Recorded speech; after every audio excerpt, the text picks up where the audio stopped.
Radhika Narang always knew she was creative, but she realized how much only after her father-in-law entrusted her with the job of designing and production of silverware and gold and diamond jewellery for Frazer and Haws.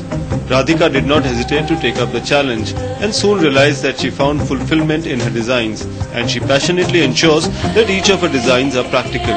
Frazer and Haws of London is so famed that special gifts for the Queen are also designed by its talented workers. And in India, the tradition is kept alive by Radhika, who is now on an expansion spree into Mumbai and Bangalore. Radhika's fiercely independent mind saw her win through any initial difficulties. Initially, I probably did face a little bit of difficulty as a woman entrepreneur, but gradually I saw that ebbing away. Firstly, I really believe that if you are sincere about what you're doing and you're honest about it to yourself and to your work, there's no way that that emotion is not communicated to the person you're talking to. So convincing is already half done. I'm very particular that they are in a comfortable environment to work in, and whatever they require, I try and provide for them. But at the same time, I'm pretty firm about what I need them to deliver to me, because we have a business to run, and that must translate into sales and efficiency and competence, and all that will come only if there's a certain amount of discipline and a routine that is to be followed.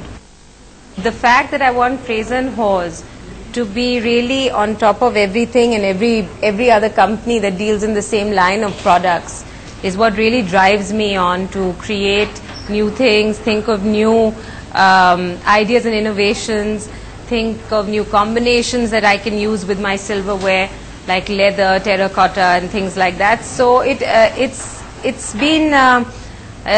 all been a very natural happening of things, you know, sequence of things. We just decide, okay, now it's been 3 months. Every 3 months we do come out with new products and a new range. So we try and say that what have we missed out, or what's new, or what's the buzzword today, you know, what are the vibrations telling us. So there are lots of things that really inspire us.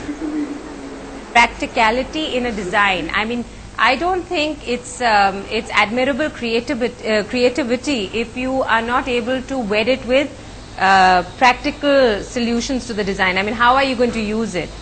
So you're not being very creative if you've just done a design that's not, not going to be used or come in use every day. Even if it's a decoration piece, it doesn't have to be usable, but it's something that should be seen by you, or, appreciated by you, used by your vision every day.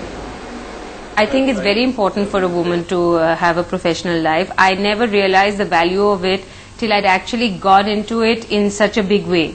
Because I was working part-time, while I was having my 3 children over the years. But now I feel, firstly, I feel much more fulfilled. So if I am a more completer person, I can give of myself better to the people I want to, around me, my husband, my children, my family. Most importantly, it is important to work because you respect yourself, and that's most important. So. And then I can see the difference even in my children, because I feel that they have learned to take me more seriously, my commitments, and hence they've been able to follow the same pattern in their lives to a certain extent. Maybe not to as much as I would really like them to, but definitely they know that when there's a thing to be done, it has to be done. I mean, like they see me do it, my husband does it in his work, so it helps.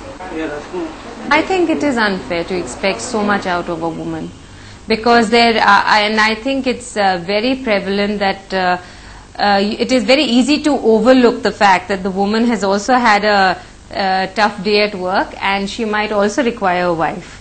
So, it's important for a man to understand, or the family to understand, that yes, chores have to be divided between everyone, and you have to sort of come up and help where you feel that somebody else is not there. So you have to, be a backup support system. And the same applies for a woman as well. So I do feel that I need to give my business, not because it's a family business and that I have to prove to them, but I have to prove to myself, and I know my company is good, and I also have an idea about where I would like to take the company. And all I ask of them is their faith and trust and encouragement, like they've been giving it to me. And definitely I want to add that nothing of this, not even one part of it, would have been possible if it hadn't been for them. A woman should find her own individuality, keep it. That does not mean that she should be defiant, but within her family environment and without upsetting people, she should be able to find and be happy with herself as well. She must be able to find herself and know what she wants to do and be, and try and achieve that state, without hurting or with being sensitive to her family members, and the same applies to them as well.